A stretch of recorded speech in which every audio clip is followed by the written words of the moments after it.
318 మంది పనివారంట అబ్రహాము గారికి. ఎంత అద్భుతమో కదా! అబ్రహాము గారు ఒట్టి చేతులతో ఏదో తనకున్న కొద్దిపాటి దాన్ని తీసుకుని దేవుణ్ణి నమ్మి ఎక్కడికి వెళ్తున్నామో కూడా తెలియకుండానే విశ్వాసంతో ముందడుగు వేశాడు ఆయన. మరి అలాంటి వారిని దేవుడు విడిచిపెడతాడండి? చూడండి మీరు, ఆయన మంచి ముసలితనమును మరణించాడంట. కుమారులే చక్కగా అందరినీ సెటిల్ చేశాడట. ఎంత ఆస్తిపాస్తో ఆయనకి.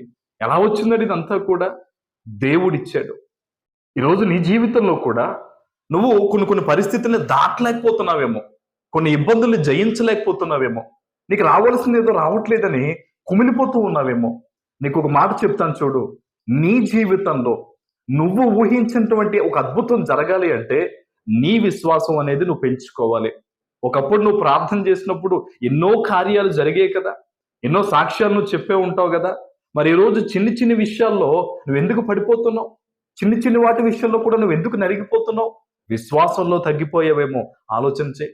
అబ్రహాము గారు తన భార్యను 2 మార్లు ఒక రాజు తీసుకెళ్ళిపోయినప్పుడు కూడా విశ్వాసంలో దిగజారలేదు.